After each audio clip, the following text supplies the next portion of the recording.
સુરતની ડિંડોલીમાં નશાના રવાડે ચડેલો સગીર ચોર બન્યો। ભેસ્તાન વિસ્તારમાં સગીર મોબાઈલની ચોરી કરતા પકડાયો।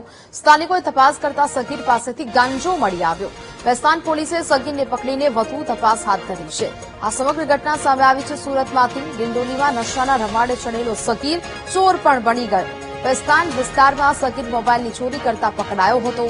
સ્થાનિકોએ તપાસ કરતા સગીર પાસેથી ગાંજો પણ મળી આવ્યો। ભેસ્તાન પોલીસે સગીરને પકડીને સમગ્ર મામલે તપાસ છે તે શરૂ કરવામાં આવી છે અને વધુ કાર્યવાહી ત્યારબાદ હાથ ધરવામાં આવશે। ડિંડોલીમાં વધુ એક આ ઘટના સામે આવી કે જ્યાં એક સગીર નશાના રવાડે ચડ્યો અને હવે ચોરી કરવાની ફરજ પડી છે તેને। ભેસ્તાન વિસ્તારમાં સગીર મોબાઈલની ચોરી કરતા પકડાઈ ગયો, જ્યાં સ્થાનિકોએ તપાસ તેની કરી ત્યારબાદ આ સગીર પાસેથી ગાંજો પણ મળી આવ્યો છે। સંવાદદાતા ધ્રુવ ફોન લાઈન પર જોડાયા છે।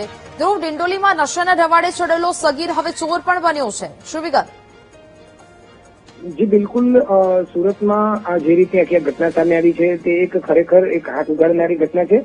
સુરતના ડિંડોલી વિસ્તારની એક ઘટના છે। ભણવાની ઉંમરે આ એક જે બાળક જે છે તે નશાના રવાડે ચડ્યો હોવાનું જોવા મળ્યું છે અને ક્યાંક આ લબડમૂછિયો બાળક જે છે તે ભેસ્તાન આવાસનો હોવાનું સામે આવ્યું છે અને ભેસ્તાન વિસ્તારમાં મોબાઈલ ચોરી કરતા તે સ્થાનિક લોકોએ તેને રંગે હાથ ઝડપી પાડ્યો છે। એટલું જ નહીં, ટોળાએ જયારે તેને ઝડપી પાડ્યો અને તેને મેથી પાક ચખાડી રહ્યા હતા ત્યારે તેની તલાશી લીધી હતી। તલાશીમાંથી તેના ખિસ્સામાંથી ક્યાંક નશીલો પદાર્થ એટલે કે ગાંજો પણ મળી આવ્યો હતો। હાલ તો આ તમામ બાબતે ભેસ્તાન પોલીસને જાણ કરવામાં આવી છે અને પોલીસે આ બાળકની અત્યારે આ યુવકની જે છે તેની અટકાયત કરી કાયદેસરની કાર્યવાહી હાથ ધરી છે। બિલકુલ ધ્રુવ, જાણકારી બદલ આભાર।